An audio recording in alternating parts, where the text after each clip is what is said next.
നമസ്കാരം, ഞാൻ ബൈജു നായർ. നമ്മുടെ ചാനലിലേക്ക് സ്വാഗതം. ഒരു പുതിയ മലയാള സിനിമ വരുന്നുണ്ട്. റോന്ത് എന്നാണ് എൻ്റെ പേര്.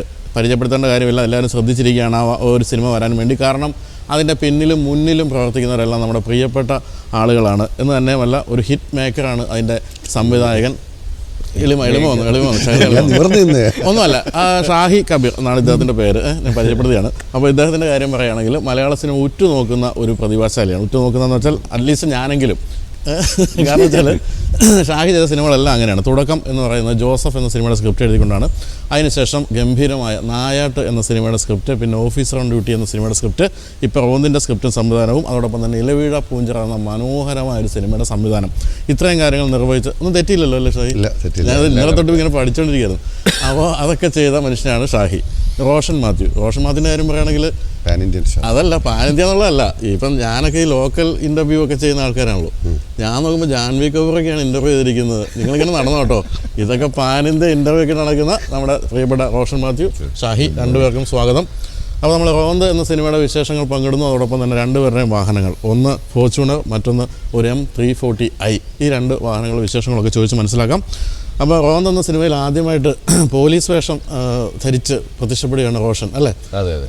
ധാരാളം യുവ പ്രതിഭകളുണ്ട് മലയാള സിനിമയിൽ. എന്തുകൊണ്ടാണ് പോലീസ് വേഷം വന്നപ്പോഴത്തേക്ക് ഈ റോഷൻ മാത്യു മതിയെന്ന് തീരുമാനിച്ചത്? ഞാൻ നേരത്തെ പറഞ്ഞില്ല, എൻ്റെ കുറച്ച് ക്യാരക്ടറിൻ്റെ സ്വഭാവമുണ്ട്. നിഷ്കളങ്കനും സ്വഭാവിയൊക്കെയാണ്.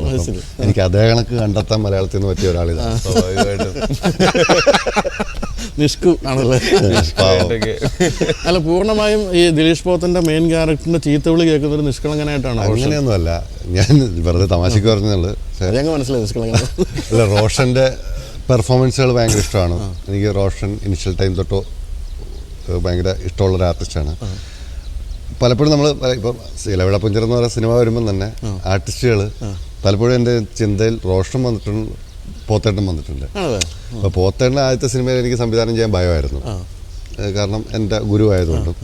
റോഷനെ ഞാൻ ചെയ്യാനിരുന്ന സമയത്താണ് റോഷൻ പോയി സകല അലമ്പ് ക്യാരക്ടർ ചെയ്ത്, അലമ്പ് സിനിമയല്ല, സോറി, ക്യാരക്ടർ ചെയ്ത് കപ്പേളയൊക്കെ വന്നു കഴിഞ്ഞപ്പോൾ ഞാൻ നോക്കുമ്പോൾ പുള്ളിയെ വെച്ച് കഴിഞ്ഞാൽ അപ്പോഴേ പുള്ളി അലമ്പാണെന്ന് ആൾക്കാർ ജഡ്ജ് ചെയ്യും. അപ്പം അങ്ങനെ വിളിക്കാൻ പറ്റാതെ പോയതാണ്. 5 മിനിറ്റിൽ പറയാം. അപ്പം ഞാൻ വിചാരിച്ച് അങ്ങനെ ഒരു മാറ്റം ഉണ്ടായിരുന്നു. പക്ഷെ എന്നോട് റോഷനെ കുറിച്ച് ആദ്യമേ പറയുന്നത് കിരൺദാസാണ്.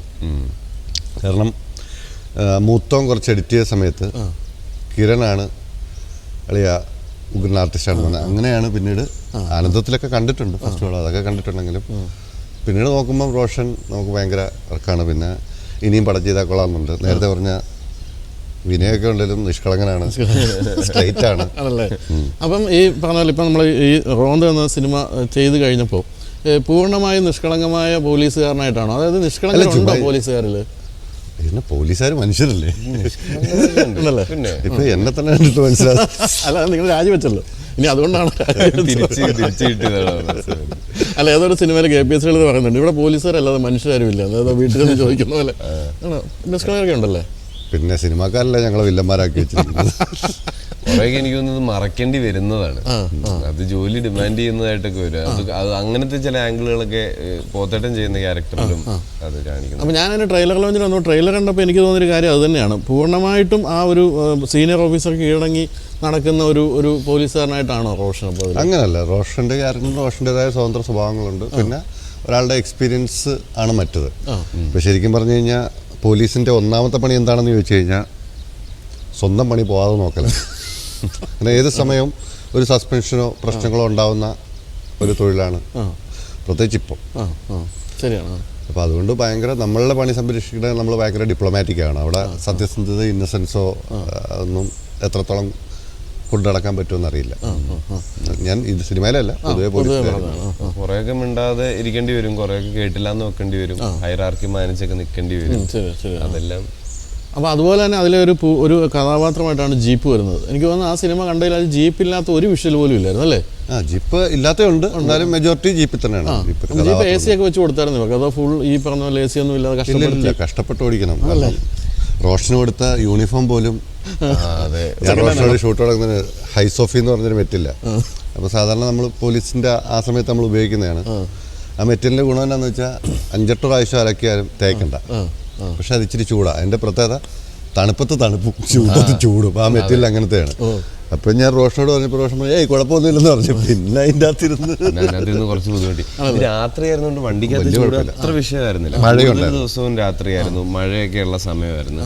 നമ്മൾ പെട്ടെന്ന് അതിൽ നിന്ന് മാറി പകലിലേക്ക് എത്തിയപ്പോഴാണ് ഈ വണ്ടിയിലെ ചൂട് ശരിക്കും അനുഭവിച്ചു തുടങ്ങിയത്. പിന്നെ ഈ യൂണിഫോം ചെറിയ ചടങ്ങായിരുന്നു. അത് പക്ഷേ ഷായിക്ക് നിർബന്ധം ഉണ്ടായിരുന്നു. യോഹന്നാൻ യൂസ് ചെയ്യുന്ന ഫാബ്രിക്കും എൻ്റെ ക്യാരക്ടർ ഇതെല്ലാം എക്സ്പീരിയൻസുകളുടെയാണ്. നമ്മളൊരു പരിധി കഴിഞ്ഞാൽ പിന്നെ എല്ലാവരും കോട്ടണിലേ കയറത്തുള്ളൂ. പോലീസുകാരെല്ലാം ആദ്യമൊക്കെ വരുമ്പോൾ നമുക്കൊരു ഇതിന് നമ്മൾ ഭയങ്കര ഫിറ്റ് അങ്ങനെയൊക്കെ നോക്കി പിടിക്കുന്നതാണ്. അപ്പോൾ ഈ എത്ര കാലം ജോലി ചെയ്തു പോലീസിൽ ഷാഹി? ഞാൻ 2005 കയറിയിട്ട് 2018 ലോങ് ലീവിലോട്ട് പോകുന്നത്. 13 വർഷം ജോലി ചെയ്തു. 13 വർഷം ഇപ്പോൾ നല്ല റോന്തി വിറ്റാൻ പോകുമായിരുന്നു?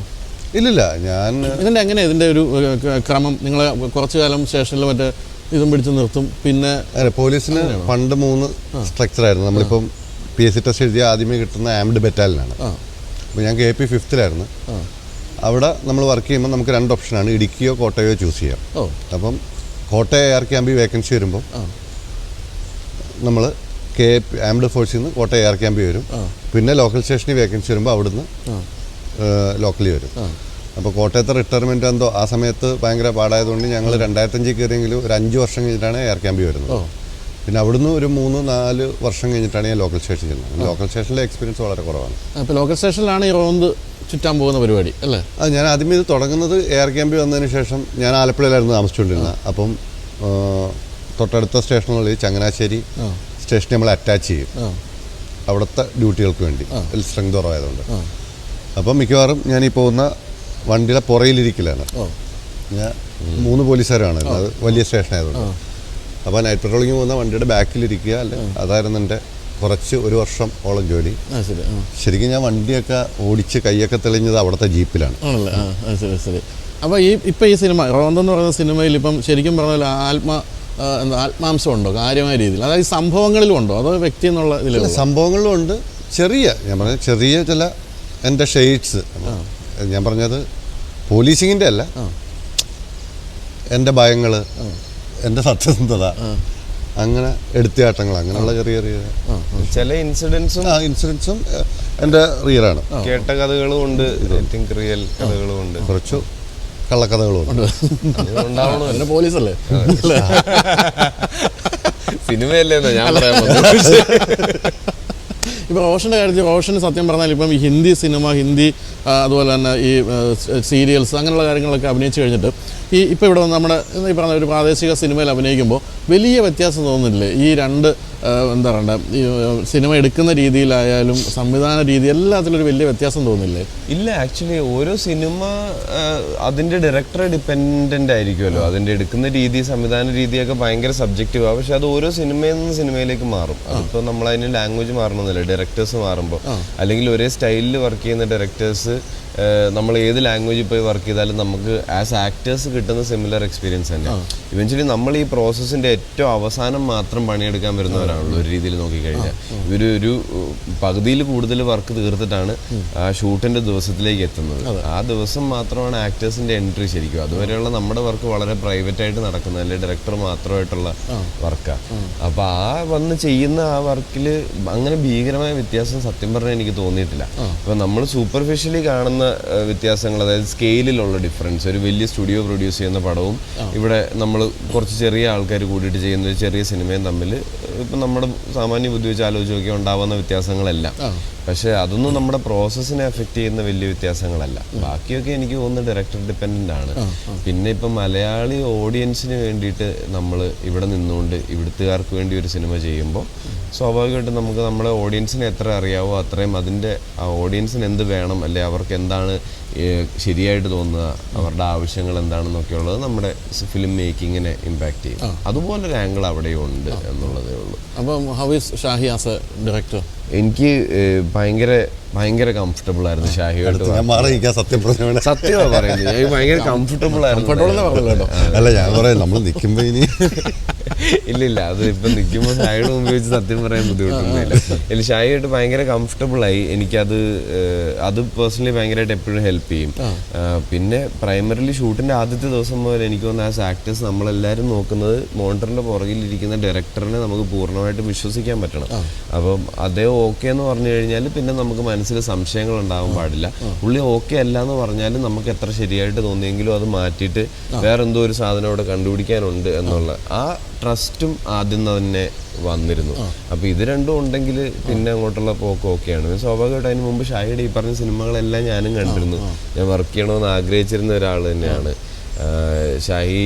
ആസ് എ റൈറ്റർ ഓൾസോ ഭയങ്കര ആക്റ്റീവായിട്ട് നിൽക്കും ഡയറക്റ്റ് ചെയ്തുകൊണ്ടിരിക്കുന്ന സമയത്തും. ഷാഹിയുടെ ഇൻപുട്സ് കൂടുതലും റൈറ്റിംഗ് ഓറിയന്റഡ് ആണ്.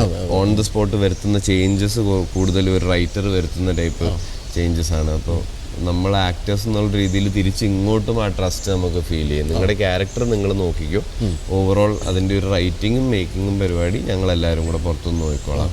അപ്പോൾ ആ ഒരു സിങ്ക് ഞാൻ എൻജോയ് ചെയ്തു. എങ്കിലും മലയാളത്തിൽ ഏറ്റവും സക്സസ്ഫുൾ ആയിട്ടുള്ള ഒരു ഡയറക്ടർ കം എന്താണ് റൈറ്ററൊക്കെ കൂടെ ഇരിക്കുകയാണ് എപ്പോഴും ആ ഡ്രൈവർ സീറ്റിൻ്റെ സൈഡിൽ ഫാസ്റ്റർ സീറ്റിൽ ദിലീഷ് പോത്തൻ എന്ന് പറയുന്നത്. അതൊരു ഭാരമാണോ?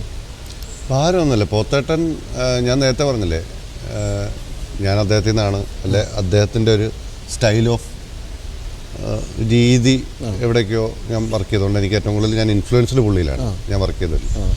പിന്നെ ബഹുമാനമുണ്ട്. പിന്നെ പോത്തേട്ടൻ ഇനി ഇതറിയാവുന്നതുകൊണ്ട് തന്നെയാണെന്ന് തോന്നുന്നു. പോത്തേട്ടൻ അധികം എടാ ഓക്കെ ആണ് നീ എന്തെന്ന് വെച്ചാൽ പറഞ്ഞാൽ മതി എന്നൊക്കെ പറഞ്ഞ് പോത്തേട്ടൻ ഒരു ഷോട്ട് കഴിഞ്ഞാൽ പയ്യ ഫോൺ എടുത്ത് ഇങ്ങനെ കറങ്ങി നടക്കുന്നതാണ്. അങ്ങനെ ചിലപ്പോൾ എൻ്റെ കംഫർട്ട് പൊളിയണ്ടെന്ന് വെച്ചിട്ടാവാം എന്തോ പുള്ളി അങ്ങനെ 2 ദിവസം കൊണ്ട് സെറ്റായി. ഈ ഷാഹി നല്ല സുന്ദരനാണല്ലോ. ഷാഹി എന്ന് അഭിനയിക്കാതെ, കാരണം ഇപ്പോൾ ലാൽ ജോസ് തൊട്ട് എല്ലാ സംവിധായകരും അഭിനയിച്ചുകൊണ്ടിരിക്കുകയാണ്. ഷാഹി അഭിനയിക്കുന്നുണ്ടല്ലോ, നരിവേട്ടയൊക്കെ ഓപ്പൺ ചെയ്യുന്നത് ഷാഹി കബീർ. ശരിയാണല്ലോ, ശരിയാണ്. അത് ഞാൻ കണ്ടില്ല കേട്ടോ, അതിലുണ്ടല്ലേ. പക്ഷെ എങ്കിലും പൂർണ്ണമായിട്ട് അഭിനയിച്ചു തുടങ്ങരുതോ? എന്തിനാ പിള്ളേരുടെ മുന്നിലൊക്കെ നമ്മൾ സംവിധാനമായിട്ട് നിൽക്കുന്നത്? അഭിനയിച്ച് ഇതിന് ചെറിയൊരു പ്രശ്നമുണ്ട്. അല്ല ഇതിന് ചെറിയൊരു പ്രശ്നമുണ്ട്, പണി കൂടെ അറിയണം. ഷാഹിയുടെ ലോജിക്ക് സ്വന്തം പടത്തിൽ അഭിനയിക്കത്തില്ല, വേറെ ആരെങ്കിലും ഒക്കെ വിളിച്ചാൽ ഹാപ്പി ആയിട്ട് സ്വന്തം പടം ഞാൻ ചീത്തയാക്കല്ലേ.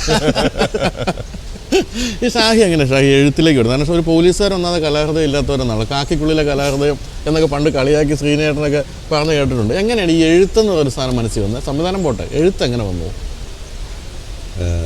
പോലീസിൽ നിന്ന് മാറാനുള്ള ശ്രമമാണ് എഴുത്ത്. വളരെ ഇതായിട്ട് പറഞ്ഞാൽ ഞാൻ വായിച്ചിട്ടുണ്ട്. അത്യാവശ്യം കുഴപ്പമില്ലാത്തൊരു സ്കൂൾ ലെവലോട്ട് വായിച്ചിട്ടുണ്ടൊരു 2005 വരെ. എന്ന് വെച്ചാൽ ട്രെയിനിങ് കഴിയുന്നിടം വരെ ഞാൻ പുസ്തകങ്ങൾ വായിച്ചിട്ടുണ്ട്, പിന്നീടൊന്നും വായിച്ചിട്ടില്ല. അപ്പോൾ ആ സമയം വരെയുള്ള വായനയുടെ ഗുണമുണ്ട്. പിന്നെ സിനിമകൾ ഞാൻ പറഞ്ഞു, എൻ്റെ വാപ്പ ഒരു എന്താ പറയുക പഴയൊരു പാർട്ടി പ്രവർത്തനമൊക്കെ ആയതുകൊണ്ട് തന്നെ വീട്ടിൽ ഈ പറയുന്ന സോവിയറ്റ് യൂണിയൻ പുസ്തകങ്ങളും അല്ലെങ്കിൽ അത്തരം സിനിമകളൊക്കെ വരുവാണെങ്കിൽ ഫിലിം ഫെസ്റ്റിവലുകൾ, ഈ ചാർലി ചാപ്ലിൻ ഫിലിം ഫെസ്റ്റിവൽ, അങ്ങനെ അല്ലാത്ത ഫെസ്റ്റിവൽസ്, ചെറിയ അന്ന് നമ്മുടെ നാട്ടിൽ നടക്കുന്ന ഫെസ്റ്റിവൽസ്, ഞായറാഴ്ച ദിവസങ്ങളിൽ ഈ പറയുന്ന അവാർഡ് പടങ്ങളുണ്ട്. നമുക്ക് പി എ ബേക്കർ സാറിൻ്റെ ചാപ്പ്, എൻ്റെ ഓർമ്മയിലൊക്കെ അത്തരം കുറേ പടങ്ങൾ, അടൂർ സാറിൻ്റെ പടങ്ങൾ, അങ്ങനെയുള്ള പടങ്ങൾ, അരവിന്ദൻ, അത് പടം കാണിക്കുക മാത്രമല്ല ആയിട്ട് ഒരു 6ാം ക്ലാസ്സിൽ 5ാം ക്ലാസ്സിൽ 6 ഒക്കെ പഠിക്കുന്ന സമയത്ത് ഈ സിനിമ ഇങ്ങനെയാണ്, ഇതിൻ്റെ രാഷ്ട്രീയം ഇങ്ങനെയാണ്, അവർ ഉദ്ദേശം ഇങ്ങനെയാണെന്നൊക്കെ പറഞ്ഞ് പഠിപ്പിക്കുക. മേ ബി അതായിരിക്കാം. അപ്പുറത്ത് മറ്റു പടങ്ങളും കാണിക്കും. അപ്പോൾ അതെനിക്കുണ്ടായിരുന്നു. പിന്നെ ഞാനൊരു തിരക്കഥാകൃത്താവുമെന്ന് ആഗ്രഹിച്ചത് വാപ്പയാണ്. കാരണം ഞാൻ ഇച്ചിരി അലമ്പും രാഷ്ട്രീയമൊക്കെ ഉണ്ടായിരുന്നുകൊണ്ട് ഒരു കോളേജിലെ പഠനമൊക്കെ പോയിട്ട് 2ാമത് ഡിഗ്രിക്ക് ചേർത്തപ്പം പാപ്പ പോകുന്ന വഴി പറഞ്ഞാൽ ഇതെങ്കിലും നീ അലമ്പരുത്, പാസ്സാണ്. ഞാൻ എന്തിനാണ് പാസ്സാണ്? ഇതെങ്കിലും പഠിച്ചിട്ട് നീ FT പോകും. സത്യം, ഇത് സിനിമയ്ക്ക് വേണ്ടി തള്ളിയല്ല, സീരിയസ്ലി. അത് കഴിഞ്ഞാൽ പോലീസിൽ കയറിയതിന് ശേഷം ഈ മണിയാർ ക്യാമ്പിലുള്ള സമയത്ത് ആലപ്പുഴ SD കോളേജിൽ ഒരു 2 ദിവസത്തെ സ്ക്രിപ്റ്റിൻ്റെ ഇത്. അപ്പോൾ പാപ്പ എന്നോട് പറഞ്ഞു നീ അത് അറ്റൻഡ് ചെയ്യണമെന്ന് പറഞ്ഞു. ഇതിൻ്റെ കോമഡി എന്താണെന്ന് വെച്ചാൽ ഞാനൊന്നും വരെ എഴുതിയിട്ടില്ല. അപ്പോൾ വാപ്പ എന്തുകൊണ്ടാണെന്ന് എനിക്കറിയത്തില്ല. വാപ്പായ്ക്ക് ഭയങ്കര ശുഭാപ്തി വിശ്വാസമായിരുന്നു എൻ്റെ കാര്യത്തിൽ. അപ്പോൾ അതങ്ങനെ ഒരു സംഭവം ഉണ്ടായിരുന്നു. അതിനുശേഷം ഞാൻ വിവാഹം കഴിച്ചു, കുട്ടിയായി. ആ സമയത്ത് വാപ്പ മരണപ്പെട്ടു ഒരു 40-50 ദിവസത്തിനുള്ളിൽ. അത് കഴിഞ്ഞ് എവം വളരാൻ തുടങ്ങിയപ്പോഴാണ് ശരിക്കും അച്ഛനോടുള്ള ഇമോഷൻ വർക്കാണ്. അപ്പം അങ്ങനെ പിന്നെ എനിക്ക് പോലീസും വർക്കാതെ തോന്നുന്നു. എനിക്ക് അതിൻ്റെ അന്ന് ഇറങ്ങണമെന്നുണ്ടായിരുന്നു. ലോക്കൽ സ്റ്റേഷനിലെ ജോലി എനിക്കത്ര കംഫർട്ടല്ല. ഞാൻ നേരത്തെ പറഞ്ഞ കണക്കാണ്, ഞാൻ എമ്പതി പ്രശ്നമുണ്ട്. അപ്പോൾ ഓരോ ഇൻസിഡൻറ്റും ഓരോ ഇതും അവർ സ്റ്റേഷനിൽ വന്ന് പറഞ്ഞിട്ട് പോയാലും അതെന്നെ ക്യാരി ചെയ്യും. അത് ഭയങ്കര പ്രശ്നമുള്ളൊരു കാര്യമാണ്. അപ്പോൾ ഇത് രണ്ടും കൂടെ വന്നു കഴിഞ്ഞപ്പോൾ പിന്നെ ഇത് ഇട്ടിട്ട് പോകാൻ സാമ്പത്തിക സ്ഥിതി വെച്ച് ഒരു പണിയില്ല. കോട്ടേഴ്സിലാണ് ജീവിക്കുന്നത്. അപ്പോൾ ആ സമയത്ത് സീരിയസ് ആയിട്ട് എന്നെ കൊണ്ട് പറ്റുമെന്ന് എൻ്റെ സുഹൃത്തുക്കൾ പറഞ്ഞ ഒരു പണി ഇതാണ്. അത് നിതീഷ് സാറാണ് പ്രധാനമായി എന്നെ പുഷ് ചെയ്തുകൊണ്ടിരുന്നത്. പിന്നെ ജോഷി എന്ന് പറഞ്ഞ പോലീസുകാരുണ്ട്. ഇവർ രണ്ടും ഞാനിപ്പോൾ സിനിമ ഞങ്ങൾ കാണാൻ പോയിട്ട് ചർച്ച ചെയ്യാൻ നേരം ഞാൻ ഇടയ്ക്ക് പറയുന്നത് അത് അങ്ങനെ മതിയായിരുന്നു, ഇതിങ്ങനെ പറയായിരുന്നു, ഇതുകൊണ്ടാണെന്നൊക്കെ പറയുമ്പോൾ ഇവർ പറയുന്നത് നിനക്ക് ട്രൈ ചെയ്തുകൂടെ. അപ്പോൾ അങ്ങനെ ഒരു ശ്രമം പയ്യെ തുടങ്ങി അതിങ്ങനെ എത്തിയതാണ്. അങ്ങനെ ആദ്യമായിട്ട് എഴുതി വെച്ച സ്ക്രിപ്റ്റ് തന്നെ ജോസഫാണോ? അല്ലല്ല, ആദ്യമേ എഴുതിയ സ്ക്രിപ്റ്റും ജോസഫാണ്. ഈ ജോസഫ് എന്ന് പറഞ്ഞ പേരിനോട് എനിക്ക് ഭയങ്കര, ഞാൻ ആനന്ദ് ഫാനാണ് റൈറ്റർ. അപ്പോൾ അതിൻ്റെ അകത്ത് ഒരു കഥയിലെ കഥാപാത്രത്തിൻ്റെ പേര് ജോസഫ് ആൾക്കൂട്ടം, അതിലെ ജോസഫ്. അപ്പോൾ ഞാൻ എല്ലാ കഥാപാത്രത്തിനും ജോസഫ് എന്ന് കണ്ടിട്ടുണ്ട്. അപ്പോൾ ആദ്യത്തെ സ്ക്രിപ്റ്റും ജോസഫായിരുന്നു. പിന്നെ അത് പോയി കഴിഞ്ഞപ്പം ജോജിൻ്റെ ക്യാരക്ടറും ജോസഫ്, അങ്ങനെ ജോസഫ് പ്രേമമാണ്. അപ്പോൾ ഇതിപ്പം നിങ്ങളുടെ രണ്ടുപേരും കാര്യം പറഞ്ഞു വരുമ്പോഴത്തേക്കും സെയിം ആയിട്ടുള്ളൊരു കാര്യം എന്ന് വെച്ചാൽ രണ്ടുപേരും ഡ്രോപ്പ് ഔട്ടാണ്. ഇത് കുസാറ്റിൽ എഞ്ചിനീയറിംഗ് പഠിച്ച് ഒരു വർഷം കൊണ്ട് ചാടിപ്പോകുന്ന മനുഷ്യനാണ് നാടകം പഠിക്കാൻ വേണ്ടി, അല്ലേ? അങ്ങനെ വരുമ്പോൾ രണ്ടുപേരും അപ്പോൾ ശരിക്കും പറഞ്ഞത് കേട്ടോണ്ടിരിക്കുന്ന കുട്ടികളൊക്കെ വിചാരിക്കുക എന്നാൽ പിന്നെ പഠിത്തം നിർത്തി ഇറങ്ങി കഴിഞ്ഞാൽ രക്ഷപ്പെടുമെന്ന്. അങ്ങനെ ഉണ്ടോ? അങ്ങനൊന്നുമില്ല, ഞാനത് വിശ്വസിക്കുന്നില്ല. കാരണം പലപ്പോഴും പറ്റുന്നത് ഇപ്പോൾ എൻ്റെ കാര്യത്തിലാണെങ്കിലും എനിക്കൊരു പോലീസ് എന്ന് പറയുന്ന ഒരു തൊഴിലുള്ളത് കൊണ്ട് മാത്രമാണ് എനിക്ക് ഇപ്പുറത്തോട്ട് ഇറങ്ങാൻ പറ്റുന്നത്. അല്ലാതെ ഇവിടെ ഇപ്പം നമ്മൾ എറണാകുളത്ത് വന്ന് നോക്കിക്കഴിഞ്ഞാൽ എത്രയോ പേര് എത്രയോ നാൾ ശ്രമിച്ച് മാനസികമായി വല്ലാതാവും. ഇപ്പം ഞാൻ ഇത്രയും നാൾ പോലീസ് ജോലി ചെയ്തുകൊണ്ടായിരിക്കാം ചിലപ്പോൾ എനിക്കിങ്ങനെ എഴുതാൻ പറ്റുന്നത്. എക്സ്പീരിയൻസുകൾ ഭയങ്കര മാറ്ററാണ് ലൈഫിൽ. ഇപ്പോൾ റോഷൻ്റെ കാര്യത്തിൽ റോഷൻ നാടകം പഠിക്കാൻ പോയി, അതിനുശേഷം അപ്രതീക്ഷിതമായിട്ട് പുതിയ നിയമം എന്ന സിനിമയിലെത്തി, വീണ്ടും ഇപ്പം നാടകം ചെയ്തു തുടങ്ങിയിരിക്കുകയാണ്, അല്ലേ? അപ്പോൾ ഈ നാടകം എന്ന് പറയുന്നൊരു ഒഴിയാബാധ പോലെ കൂടെ ഉണ്ടോ? എന്താണ് സംഭവം?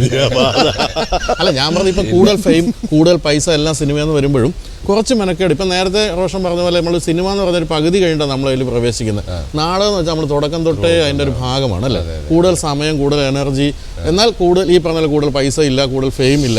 അങ്ങനെ വരുമ്പോൾ എന്തുകൊണ്ടാണ് തിരിച്ച് വീണ്ടും ഈ നാടകം ചെയ്യണം എന്നിങ്ങനെ തോന്നിക്കൊണ്ടിരിക്കുന്നത്? ആ പ്രോസസ്സ് ഭയങ്കരമായിട്ട് മിസ് ചെയ്യുന്നതുകൊണ്ട് തന്നെ തിരിച്ചത് ചെയ്യാൻ വേണ്ടി പോകുന്ന ഇടയ്ക്കിടയ്ക്ക് കുറച്ച് നാൾ അടുപ്പിച്ച് ചെയ്യാതിരുന്ന് കഴിയുമ്പോഴത്തേക്കിനും എന്തോ ഇല്ലാണ്ടായി പോകുന്നല്ലോ എന്നുള്ളൊരു തോന്നൽ ഭയങ്കരമായിട്ട് വരും. ചിലപ്പോൾ ഞാൻ ഇത് ചെയ്തു തുടങ്ങിയത് നാടകത്തിൽ നിന്നായതുകൊണ്ടായിരിക്കും. ഈ പറഞ്ഞ പോലെ കുസാറ്റിൽ നിന്ന് ഡ്രോപ്പ് ഔട്ട് ആയി കഴിഞ്ഞിട്ട് ഞാൻ നേരെ നാടകം പഠിക്കാൻ പോവല്ലായിരുന്നു. ഞാൻ പോയിട്ട് മദ്രാസ് ക്രിസ്ത്യൻ കോളേജിൽ ഒരു BSc കോഴ്സിനാണ് ചേർന്നത്, ഫിസിക്സിന്.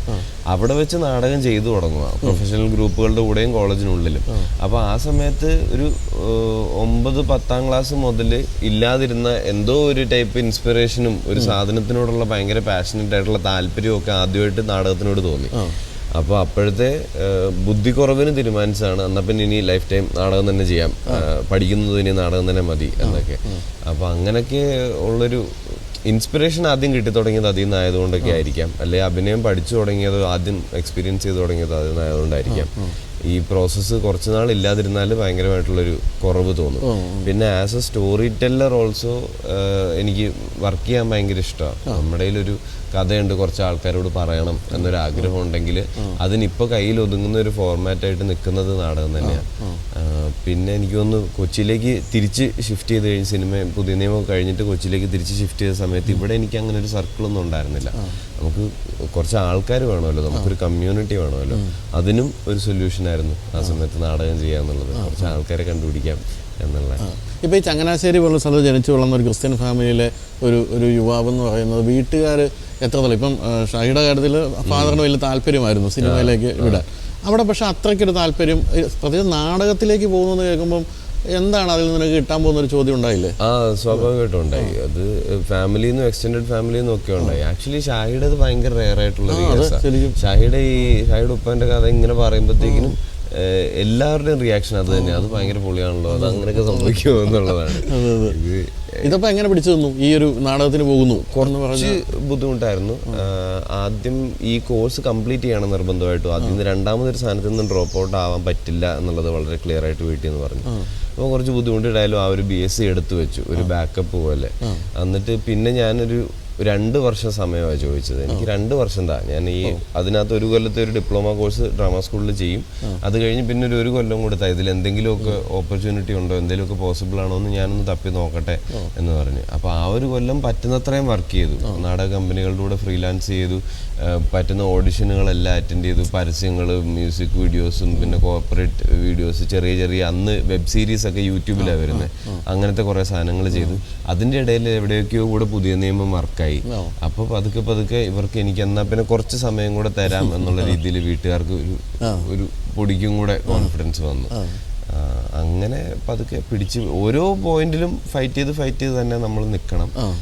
പക്ഷെ എനിക്ക് തോന്നുന്നു നമുക്ക് ആക്ച്വലി ഇതിലൊരു താല്പര്യവും ഇതിനു വേണ്ടി പണിയെടുക്കാനുള്ള മനസ്സും ഒക്കെ ഉണ്ടെങ്കിൽ അതെവിടെയോ പുറത്തുനിന്നും കാണാമല്ലോ. നമ്മൾ എത്ര അടുത്തറിയാവുന്ന വീട്ടുകാർക്ക് അത് കാണാൻ പറ്റും ഒരു പോയിന്റ് കഴിഞ്ഞ്. വെറുതെ ചെയ്യല്ല എന്നുള്ളത് കണ്ടു കഴിഞ്ഞാൽ അവർക്കും കുറച്ചുകൂടെ ഒക്കെ ഒരു സമാധാനവും കോൺഫിഡൻസും വരുമെന്ന് തോന്നുന്നു. ആദ്യമൊക്കെ നല്ല പേടിയായിരുന്നു. ഇപ്പോൾ ഈ ഹിന്ദി സിനിമയിൽ അഭിനയിക്കുക എന്നൊക്കെ പറഞ്ഞാൽ നമ്മുടെ ഇവിടെ വളരെ റയറായിട്ടുള്ള സംഭവങ്ങളാണ്. പ്രത്യേകിച്ച് ഈ പറഞ്ഞ ഭാഷ വലിയ പ്രശ്നമാണ്. പക്ഷേ ബോംബെയിൽ ഉണ്ടായിരുന്നുകൊണ്ട് ഭാഷ റോഷന് പ്രശ്നമല്ല. ഈ നമ്മളെപ്പോഴും പറയാറുണ്ട് ഈ മറ്റേ ഹിന്ദി അല്ലെങ്കിൽ ഈ ഇന്ത്യയിലുള്ള മറ്റ് സംസ്ഥാനക്കാർ മലയാള സിനിമ ഭയങ്കര പ്രതീക്ഷയോടെ കാണുന്നുള്ള അത് കൃത്യമാണോ? അത് കൃത്യമായിട്ട് നമ്മൾ ഈ ഇടപഴകുന്ന ഹിന്ദിയിലൊക്കെയുള്ള സിനിമക്കാർ അങ്ങനെ പറഞ്ഞു കേട്ടിട്ടുണ്ടോ? ഇപ്പോൾ ഭയങ്കര അവിടെ ഒരു ട്രെൻഡാണ്. മലയാള സിനിമ കാണാറുണ്ടോ എന്നുള്ളത് അവിടെ ഒരു ട്രെൻഡാണ് ഇപ്പോൾ ശരിക്കും. നമ്മൾ പണ്ട് ഇവിടെ ഇരുന്ന് നമ്മൾ ആദ്യ ഇറാനിയൻ സിനിമകളെ പറ്റിയൊക്കെ സംസാരിച്ച് തുടങ്ങിയതുപോലെയാണ് അവിടെ ഇപ്പോൾ മലയാള സിനിമ. അപ്പോൾ പ്രത്യേകിച്ച് ഈ ഒരു ലോക്ക്ഡൗൺ സമയം കഴിഞ്ഞ് എല്ലാവർക്കും കുറേ ടൈം കിട്ടി വീട്ടിലിരുന്ന് ഈസി ആയിട്ട് സബ് ടൈറ്റിൽസ് ഒക്കെ ഇട്ടിട്ട് ഈ സാധനം എക്സ്പ്ലോർ ചെയ്ത് തുടങ്ങാൻ. അതുകൊണ്ട് ഇപ്പോൾ ഞാൻ അവിടെ ചെല്ലുമ്പോൾ അവിടെ വർക്ക് ചെയ്യുന്ന സമയത്തൊക്കെ എല്ലാ നല്ല മലയാള സിനിമയ്ക്കുള്ള ക്രെഡിറ്റും എനിക്ക് കിട്ടും. ഞാൻ ഭാഗമായിട്ടില്ലാത്ത എനിക്ക് ഒരു ബന്ധമില്ലാത്ത സിനിമകൾ പോലും അവരെൻ്റെ അടുത്ത് വന്നിട്ടാണ് പറയുന്നത് എന്ത് രസമായിരുന്നു ഈ പടം എന്ന് പറയുന്നത്. അതായത് ഇപ്പോൾ പൊന്മാൻ കണ്ടു, അടിപൊളി. Okay, thank you. പൊന്മാനൊക്കെ ഒരു കണക്ട് ആകുന്നുണ്ടല്ലേ? ആ ഒരു അങ്ങനെ ഇഷ്ടപ്പെട്ട സിനിമ പൊന്മാനാണ്. എനിക്ക് വളരെ ഇഷ്ടപ്പെട്ടു. നല്ല രസമാണ്. അത്ര റൂട്ടഡ് ആയിട്ടുള്ള കഥകൾ എവിടെയും ഏറ്റവും സ്പെസിഫിക് ആയിട്ട് ഏറ്റവും റൂട്ടഡ് ആയിട്ട് നമ്മൾ ലോക്കലായിട്ട് നിന്നൊരു കഥ പറയുമ്പോൾ അത് എങ്ങനെയൊക്കെ യൂണിവേഴ്സൽ ആവുന്നുണ്ട്, എല്ലാവർക്കും കണക്ട് ചെയ്യാൻ പറ്റുന്നുണ്ട്. തീർച്ചയായിട്ടും നല്ല അഭിമാനം ഉണ്ടാക്കുന്ന ഒരു കാര്യമാണ്. പിന്നെ അപ്പോൾ നമ്മൾ ഈ ട്രെയിലർ റോഞ്ചിൽ ചാക്കോച്ചൻ പറയുന്നുണ്ടായിരുന്നു ഒരു സിനിമയിലൊന്ന് റോഷൻ അഭിനയിപ്പിച്ചാൽ മതി, അപ്പോൾ ഹിന്ദിയിൽ നിന്നൊക്കെ പ്രൊഡ്യൂസേഴ്സ് വരുമെന്ന്. അതങ്ങനല്ല, കഥ റോഷനെ കൊണ്ട് പറയിക്കും. ഈ പടം നടക്കാൻ കാരണം റോഷനാ. ഹിന്ദിയിലാണോ കഥ പറഞ്ഞു കൊടുക്കുന്നത്? ഹിന്ദി ഇംഗ്ലീഷ് അറിയാത്ത ഞാൻ അവിടെ ചെന്നു. റോഷൻ ഉണ്ടായിരുന്നു, റോഷൻ കഥ പറഞ്ഞു കൊടുത്തോണ്ട് മാത്രം. പക്ഷെ പുള്ളി എടുത്ത റിസ്ക് അറിയില്ല, കാണാൻ പരാജയപ്പെട്ടിരുന്ന ഞാൻ പറഞ്ഞത്. അല്ല, അത് നിങ്ങളുടെ കാര്യത്തിൽ അത്ര ഉറപ്പുള്ളതുകൊണ്ടാണല്ലോ ധൈര്യമായിട്ട് പറഞ്ഞു കൊടുത്തത് അല്ലേ? അപ്പൊ അതുപോലെ തന്നെ ഈ ഇന്ത്യയിലെ കേരളത്തിലേക്ക് വരാൻ വേണ്ടി ധാരാളം പ്രൊഡ്യൂസേഴ്സ് ഹിന്ദിയിലൊക്കെ തയ്യാറായിട്ട് നിൽക്കുകയാണോ? എനിക്ക് അങ്ങനെ ഭയങ്കരമായിട്ടുള്ള നോളജ് ഇല്ല, പക്ഷെ കുറച്ച് പേരൊക്കെ ഉണ്ട്. പക്ഷെ അവിടെ നിന്ന് കിട്ടാവുന്നതിന്റെ ഒരു 4-1 പോലും ഒരു റവന്യൂ നമ്മുടെ കേരളത്തിൽ അല്ല. ഇവിടെ ഇപ്പം റോഷനത്രത്തോളം അറിയുന്നല്ലേ, ഇവിടെ ഇപ്പം തമിഴിൽ നിന്നും തെലുങ്കിൽ നിന്നും ഹിന്ദിയിൽ നിന്നും പല പ്രൊഡക്ഷൻ ഹൗസുകൾ വന്നിട്ട് നമ്മളെ വിളിക്കാറ് കഥ. അതിന് 1-2 കാര്യങ്ങൾ എനിക്ക് തോന്നുന്നു അവിടെ ഭയങ്കര ബഡ്ജറ്റ് സിനിമകളാണ്. അവർക്ക് ആ ബഡ്ജറ്റ് ഉണ്ടെങ്കിൽ ഇവിടെ 2-3 സിനിമ എടുക്കാന്നുള്ള ആ റിസ്ക് ഒഴിവാക്കാം. പിന്നെ ടേൺ ഓവർ ടൈം കുറവ്, പെട്ടെന്ന് പടങ്ങൾ കിടക്കും. പിന്നെ തമിഴിൽ നിന്നൊക്കെ ആണെങ്കിൽ അവിടെ ഇപ്പം എനിക്ക് തോന്നുന്നു റൈറ്റേഴ്സിനെ ഇപ്പം എന്നെ പലപ്പോഴും വിളിച്ചിട്ട് പോകാറുണ്ട്. അപ്പോൾ അവിടുത്തെ പ്രധാന പ്രശ്നം എഴുത്തുകാരില്ല എന്ന് പറയുന്നതാണ്. അവിടെ ഒരു ഭൂമി സംവിധായകരാണ് ഇങ്ങനെ സ്ക്രിപ്റ്റും പരിപാടിയൊക്കെ. അപ്പോൾ അങ്ങനെ ഒരു റൈറ്റിംഗ് പരിപാടി കിട്ടണമെന്നും അല്ലെ അവിടുത്തെ ആർട്ടിസ്റ്റുകൾ നമ്മുടെ സിനിമകൾ വിജയിച്ചുകൊണ്ട് ഇങ്ങോട്ട് നോക്കിയിട്ട് ഇവിടെ നിന്നുള്ളവരെ ഇഷ്ടപ്പെടുന്നുണ്ട്. അങ്ങനെ തമിഴിൽ എഴുതാൻ പരിപാടി ഉണ്ടോ? ഇല്ലില്ല, എനിക്ക് ഈ ഭാഷ എന്ന് പറയാൻ പറ്റുന്നത് ഞാനിവിടെ ഹാപ്പിയാണ്. പക്ഷെ ഒത്തിരി ഇപ്പൊ തന്നെ നടക്കുന്നുണ്ട് പാരലലി പ്രോജക്റ്റുകൾ ഇഷ്ടം പോലെ. എനിക്കൊന്ന് പണ്ട് ഭയങ്കര ആക്റ്റീവായിട്ട് റീമേക്കുകൾ ഉണ്ടാവാറുണ്ടായിരുന്നല്ലോ, അതിപ്പോഴും ഉണ്ടാവുന്നുണ്ട്. പക്ഷെ ഇപ്പോൾ ഈ മലയാള സിനിമകൾ തന്നെ പുറത്തും അതിനൊരു നാഷണൽ ലെവലിലും ഇന്റർനാഷണൽ ലെവലിലും ഒരു തിയേറ്ററിൽ തന്നെ ആൾക്കാർ പോയി കാണുന്ന ഒരു ലെവലിലേക്ക് പതുക്കെ നമ്മൾ എത്തുന്നുണ്ട്. റീമേക്കുകൾക്ക് മുമ്പ് ഒരു സ്റ്റെപ്പായിട്ട് നേരെ ഒറിജിനൽ തന്നെ അവർ ഇൻവോൾവ് ആയിട്ട് ചെയ്യും തോന്നുന്നു. ചെറിയൊരു മാറ്റം ഇനി കുറയാൻ സാധ്യതയുണ്ടെന്ന് തോന്നുന്നു. കാരണം ഈ OTT ഡയറക്റ്റ് മലയാള സിനിമകൾ ഇനിഷ്യലി എടുക്കാത്തൊരു സാഹചര്യം വരുമ്പോൾ എന്താണ് അവരുടെ ഇനി അതങ്ങനെ മുന്നോട്ട് പോകുന്ന ആവശ്യമുണ്ട്. മറ്റേത് അവർക്ക് വളരെ ഈസി ആയിരുന്നു, ഒരു പടം എടുത്താൽ സെല്ലിയായിരുന്നു പല പടങ്ങളും. ഈ നമ്മൾ പണ്ട് പറയായിരുന്നു ഈ പോലീസുകാരെ സംബന്ധിച്ച്, പോലീസുകാർ പല സ്ഥലത്തും ജോലി ചെയ്യുമ്പോഴത്തേക്കും പല സ്ഥലത്തും ഈ സംബന്ധങ്ങൾ ഒക്കെ ഉണ്ടാകാറുണ്ടെന്നൊക്കെ പറഞ്ഞു. അപ്പം ഈ റോഷൻ്റെ ഈ ഇതുവരെയുള്ള സിനിമകളിലെ ക്യാരക്ടർ നോക്കിക്കഴിഞ്ഞാൽ അതിന് ഏറ്റവും പറ്റിയൊരു മനുഷ്യനാണ്. എക്സ്ട്രാ മാരിറ്റൽ അഫയേഴ്സ്, മതിലിയാട്ടം, ഇതൊക്കെയാണ് പ്രധാനമായിട്ടും. അപ്പോൾ ഈ പോലീസുകാരനും അങ്ങനെയാണോ? ഞാൻ പറഞ്ഞല്ലോ എൻ്റെ ക്യാരക്ടർ കൊടുത്തിരിക്കുന്നത്, അതുകൊണ്ടാണ് ഞാൻ ചോദിച്ചത്. അതുകൊണ്ടാണ് ഞാൻ ചോദിച്ചത്. അങ്ങനെയൊന്നുമില്ല അല്ലേ? അങ്ങനത്തെ അത് ഒരു കാലഘട്ടം നമുക്കറിയാം. നമുക്ക് ആ പോലീസുകാരെ നമ്മളിപ്പോൾ അങ്ങനെ പറയുമ്പം കുട്ടമ്പിള്ള പോലീസ് എന്ന് പറഞ്ഞാൽ ബ്രിട്ടീഷ് പോലീസായിരുന്നു. അത് കഴിഞ്ഞ് ദിവാന്റെ പോലീസായി. അത് കഴിഞ്ഞിട്ട് യാതൊരു മാറ്റവും ഇല്ലാതെ സെയിം സ്ട്രക്ചർ തുടർന്നു. അതിനുശേഷം നക്സൽ കാലഘട്ടം അല്ലെ അടിയന്തരാവസ്ഥ, ഈ സമയത്തൊക്കെ പോലീസിന് ഭീകരമായ അധികാരവും തിരിച്ചു ചോദിക്കാൻ പറ്റാത്ത കാലമായിരുന്നു. അവിടുന്ന് 90-91 ആയപ്പോൾ PSC ആയി. ഇപ്പം നിങ്ങളൊരു ക്യാമ്പിൽ ചെന്ന് നോക്കൂ. ഞാൻ കഴിഞ്ഞ പ്രാവശ്യം ഞാൻ സിഗരറ്റ് വലിക്കുന്ന ഒരാളായിരുന്ന സമയത്ത് ഞാൻ ക്യാമ്പിൽ ചെന്നിട്ടൊരു ലൈറ്ററി വെച്ചിട്ടൊരു 100 പോലീസുകാരില്ല. അത്രയും മാറിയിട്ടുണ്ട്. അത്രയും എഡ്യൂക്കേറ്റഡ് ഉള്ള ആൾക്കാരാണ് വരുന്നത് ഇവിടെ. അതിൻ്റെ ആവശ്യം ഇനിയില്ല. അപ്പോൾ ആ കാലഘട്ടം അങ്ങനെയായിരുന്നു. ഇപ്പോൾ നമ്മൾ വായിച്ചിട്ടുള്ള കഥകളുണ്ടല്ലോ, ഒരു വീടിൻ്റെ ഫ്രണ്ടിൽ തൊപ്പി വെച്ചിട്ട് ആ വീട്ടിൽ കയറിയ അവിടുന്ന് ഒരു എന്ന് വെച്ചാൽ അയാൾ വന്നാൽ പോലും അതിൻ്റെ അകത്തോട്ട് കയറില്ല, മാറിയിരിക്കും എന്ന് പറയുന്നൊരു കാലഘട്ടം നമ്മൾ കേട്ടിട്ടുണ്ട്. അത് ആ കാലഘട്ടത്തിൻ്റെ രാഷ്ട്രീയവും പ്രശ്നങ്ങളൊക്കെയാണ്. അല്ലാതെ ഞങ്ങൾ പോലീസിനെ അങ്ങനെ കാര്യം റിസൈൻ ചെയ്തെങ്കിൽ ഇപ്പോഴും പോലീസാണ് കേട്ടോ മനസ്സിൽ. അല്ല, അത് മാറില്ലല്ലോ. ആ തൊഴിൽ നിങ്ങൾ ഒരിക്കൽ ചെയ്താലേ നിങ്ങൾക്ക് അതിൻ്റെ ബുദ്ധിമുട്ട് മനസ്സിലാവും. അല്ല, വെളിയിൽ നിന്ന് നമ്മൾ നോക്കുമ്പോൾ, കാരണം നമ്മളുടെ എല്ലാ സ്വാതന്ത്ര്യത്തെ എതിർക്കുന്ന നമ്മൾ നിൽക്കുന്ന ഒരു പക്ഷം എന്നുള്ള രീതിയിൽ പോലീസിന് ശത്രുപക്ഷത്താണ് ജനം കാണുന്നത്. സ്കോട്ട്ലൻഡ് ആളാവണം എന്നൊക്കെ പറയാറുണ്ട്. പക്ഷെ സ്കോട്ട്ലൻഡിലെ ജനങ്ങളും അതേ ഇതാണ്. അങ്ങോട്ടും ഇങ്ങോട്ടും ശത്രുതാപരമായി കാണുന്നിടത്തോളം ശരിയാണ്. ഈ വേറൊരു കാര്യമുള്ള, ഞാനിപ്പോൾ ഇന്നാട്ടോ പറഞ്ഞത്, നേരത്തെ പഴയ ഇൻ്റർവ്യൂസിൽ ഷാഹി പറഞ്ഞിട്ടുണ്ടാവും, ഇലവീഴ പൂഞ്ചിറ എന്ന് പറയുന്ന സിനിമ ഷൂട്ട് ചെയ്ത് അവിടുത്തെ ആ പോലീസ് സ്റ്റേഷൻ അല്ലത് അല്ലേ, ശരിക്കും വയർലെസ് സ്റ്റേഷനിൽ അവിടെ ജോലി ചെയ്തിട്ടുണ്ട്. അന്ന് ഈ പറഞ്ഞ പോലെ സ്ഥിരമായി വാഹനങ്ങൾ എത്തുന്ന സ്ഥലമൊന്നും അല്ലായിരുന്നു അത്. ഒരു ഏകാന്തം എന്ന് വെച്ചാൽ അങ്ങേയറ്റം ഏകാന്തം അല്ലേ. അവിടെ ഇരുന്ന് സിനിമ എഴുതാൻ പറ്റിയ സ്ഥലമായിരുന്നു. സിനിമ എഴുതാൻ വേണ്ടിയാണ് ആദ്യമായിട്ട് അങ്ങോട്ട് കയറുന്നത്. ആണല്ലേ? അവിടെ നിന്നാണോ ജോസഫ് എഴുതി തുടങ്ങിയത്? ആദ്യത്തെ ജോസഫ്. ആണല്ലേ? അതിൻ്റെ ഒരു രസമുണ്ട്. അതിൽ ഒരു 3-4 സീനും ഈ പടത്തിലുണ്ട് നമ്മുടെ. ആണോ? ശരി. അപ്പോൾ ഈ പറഞ്ഞ പോലെ ആ ഒരു അനുഭവം ഒന്ന് വിശദീകരിക്കാമോ? കാരണം വെച്ചാൽ ഞാനൊക്കെ രാത്രി ഒരു 7 മണി വരെയൊക്കെ അവിടെ ഇരുന്നിട്ടുള്ളൂ. അതിനുശേഷം നമുക്ക് ഈ പറഞ്ഞ പോലെ ഔട്ട് ഓഫ് ദ വേൾഡ് ഒരു എക്സ്പീരിയൻസ് ആയിട്ട് തോന്നും. നമ്മൾ ഇറങ്ങിപ്പോരും പേടിച്ച്. ഇത് നമ്മളുടെ ജോലിയുടെ ഭാഗമായിട്ട് അവിടെ ഇരിക്കുന്നതുകൊണ്ട് നമുക്കതങ്ങനെ ഒന്നും തോന്നാറില്ല. മനസമാധാനമാണ്. അന്ന് റേഞ്ചില്ല മൊബൈലിനൊന്നും. നമ്മളവിടെ ചെന്ന് കഴിഞ്ഞാൽ നമ്മളവിടെ ഇരിക്കുകയാണ്, നമ്മളെ വേറെ ഡിസ്റ്റർബ് ചെയ്യുന്നൊന്നുമില്ല. എനിക്കൊന്ന് വല്ലപ്പോഴും ആരെങ്കിലും ഒക്കെ ഒരാൾ മേളിലോട്ട് കയറി വന്നാലായി. അങ്ങനെയൊക്കെ ഭയങ്കര റെയറായിട്ടൊക്കെ ഉള്ള ആൾക്കാർ വരത്തുള്ള. പിന്നെ അവിടുത്തെ ക്ലൈമറ്റ് നോക്കിയിരിക്കാൻ ഭയങ്കര രസമാണ്. നിൽക്കുന്ന ഇപ്പം മഞ്ഞ് വരും, മാറും. അങ്ങനെ ക്ലൈമറ്റ്, മഴ ഒക്കെ അങ്ങനെ ഒരു സമാധാനമാണത്. ഇപ്പോഴും ഇടയ്ക്കിടയ്ക്ക് അവിടെ പോയിരിക്കുമല്ലോ രാത്രി? തീർച്ചയായിട്ടും. മിനിഞ്ഞാന്നും കൂടെ രാത്രി അവിടെ വരെ പോയി കുറച്ചേരം ഇരുന്നിട്ട് അപ്പോൾ രാത്രിയിൽ അവിടെ പോകുന്നവർ ഈ മുഖം നോക്കി അവിടെ കാണാൻ മിക്കാം. അതല്ലാതെ യാത്രകളെ പറ്റി ചോദിക്കാം. റോഷൻ എങ്ങനെയാണ് യാത്രകളുടെ കാര്യത്തിൽ? ഇപ്പോൾ ഗംഭീര ഒരു വാഹനമുണ്ട്, M340i എന്ന് വെച്ചാൽ M സ്പോർട്ടാണ്. ഏറ്റവും പെർഫോമൻസ് ബേസ്ഡ് ആയിട്ടുള്ള വാഹനമാണ്. അപ്പോൾ യാത്രകൾ എങ്ങനെയാണ്? ഇന്ത്യക്കകത്തും പുറത്തുള്ള യാത്രകൾ എത്രത്തോളം യാത്ര ചെയ്യാറുണ്ട്? ഇന്ത്യക്ക് പുറത്തുള്ള യാത്രകൾ വളരെ കുറവാണ് ആക്ച്വലി. വർക്കിൻ്റെ കാര്യത്തിനല്ലാതെ ഒരു സാധനം പ്ലാൻ ചെയ്തെടുക്കാനുള്ള എനിക്ക് പ്ലാനിങ് ഒട്ടും ഇഷ്ടമല്ലാത്ത ഒരാളാണ്. എനിക്കത് നേരത്തെ ഇരുന്ന് ഇന്ന ഡേറ്റിൽ ഞാൻ ഇന്ന സ്ഥലത്ത് ഈ ഐറ്റിനറി ഉണ്ടാക്കൽ ഇഷ്ടമല്ല. എനിക്ക് ഏറ്റവും ഇഷ്ടമുള്ള ടൈപ്പ് അതെനിക്ക് തോന്നി. രാവിലെ 7 മണിക്ക് ഷൂട്ടിന് വരുന്ന ഒരു 5 ദിവസമായിട്ട് ടെൻഷൻ. അതിൻ്റെ ഇടയ്ക്കിടയ്ക്ക് എനിക്ക് മെസ്സേജ് അയക്കും, വണ്ടി കഴുകിയിട്ടില്ല, മഴയുണ്ടോ എന്നൊക്കെ. എങ്ങനെയെങ്കിലും അപ്പം ഞാൻ പറഞ്ഞു ഒരു കുഴപ്പമില്ല, നല്ല റൂഫുള്ള സ്ഥലം ഇങ്ങോട്ട്. എനിക്ക് ഏറ്റവും ഇഷ്ടമുള്ള ടൈപ്പ് യാത്രകൾ നമ്മളെല്ലാവരും കൂടെ പെട്ടെന്നൊരു പ്ലാനിട്ട് വണ്ടി കയറിയിരുന്ന് അങ്ങ് പോകുന്നു. ഡ്രൈവ് ചെയ്ത് എത്താൻ പറ്റുന്ന സ്ഥലങ്ങളാണ്. പിന്നെ അതിനിപ്പോൾ കൂടെ വണ്ടിയിലിരുന്ന് യാത്ര ചെയ്യാൻ ഇഷ്ടമുള്ള 1-2 ഫ്രണ്ട്സ് ഒക്കെ ഉണ്ടെങ്കിൽ അടിപൊളി.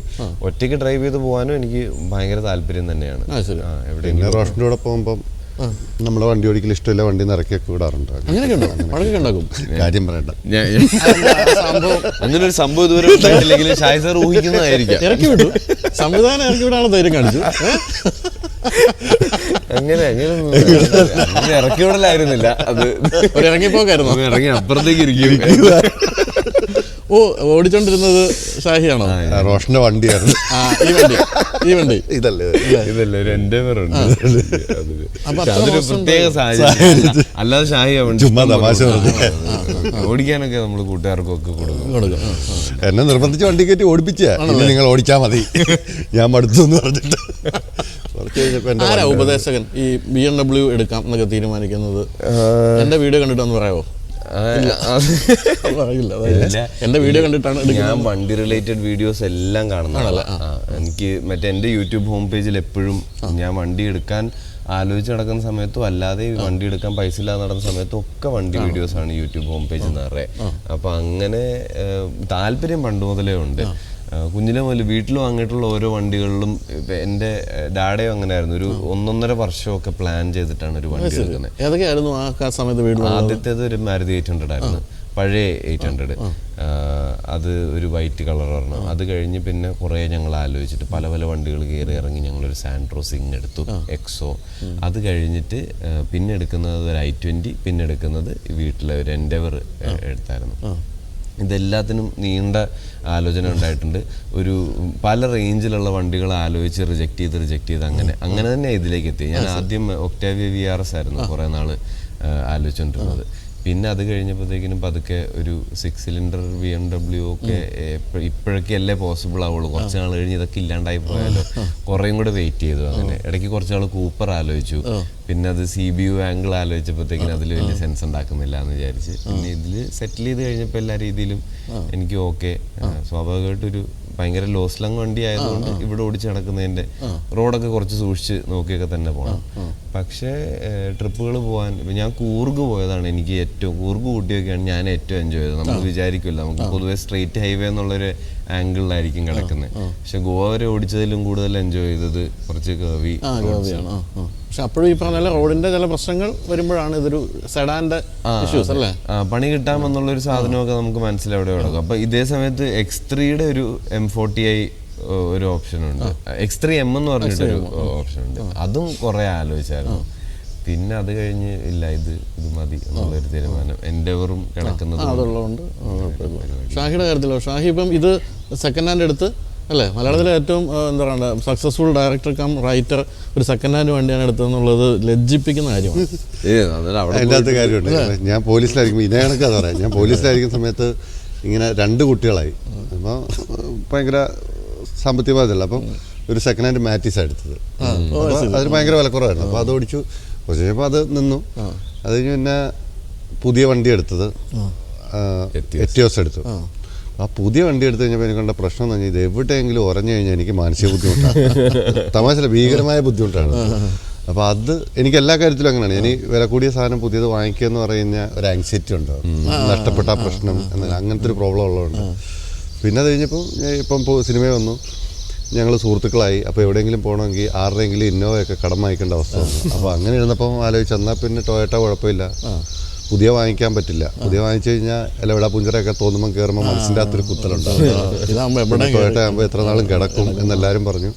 ഇന്നിപ്പോൾ ഉത്തരാഖണ്ഡിൽ നിന്ന് ഒരു വണ്ടി എടുത്ത് ഇപ്പം ഞാൻ 7 പേർക്ക് സുഖമായിട്ട് ടൂർ പോവാം. ശരിയാണ്. മക്കളൊക്കെ എത്ര പ്രായമായി? ഒരാൾ 7ാം ക്ലാസ്സിലും ഒരാൾ +2. ആൺകുട്ടികളാണ്? അല്ല, ആദ്യത്തെയാണ്, രണ്ടാമത്തെ പെണ്ണ്. അപ്പോൾ അവൻ കുറച്ചുകൂടെ വലുതാകുമ്പോഴത്തേക്ക് അവൻ ഗംഭീര വണ്ടികളൊക്കെ വാങ്ങിപ്പിക്കും. അവനിപ്പോഴേ പറയാൻ തുടങ്ങിയിട്ടുണ്ട്, ഇന്ന വണ്ടി ഏതാണ്ടൊക്കെ വണ്ടി. ഞാൻ ഒട്ടും വണ്ടി ഭ്രാന്തനല്ലാത്തത് കൊണ്ട് ഞാൻ എൻ്റെ സുഹൃത്തുക്കളെ വിശ്വസിച്ചിട്ട് അവർ പറയുന്നത് എടുക്കുന്നത്. നീഡിനും ഡ്രൈവിംഗ് സ്റ്റൈലും എറ്റിയോസ് ഓടിച്ചോണ്ടിരുന്നത് ഫോർച്യൂണർ ഓടിക്കുന്ന പോലെ ഞാൻ ഇതിനകത്ത് കൂടെ ഇരുന്നിട്ടുണ്ട്. ഇത് നമുക്ക് വിഷമം തോന്നും സ്വന്തം വണ്ടി അല്ലെങ്കിലും. അത് നേരത്തെ പറഞ്ഞൊരു പ്രശ്നമുണ്ട്. കാരണം പോലീസ് ജീപ്പുകളും ഇൻവേർട്ടറും ഓടിച്ചിട്ട് ഈ സാർ BMW ഓടിച്ചിട്ട് വന്നു. ഞാൻ പറഞ്ഞ് ഷൂട്ടിനല്ലെന്ന് റോഷ വണ്ടി വെറുതെ ഒന്ന് എടുത്തോ, നമുക്കറിയാലോ ഇത്.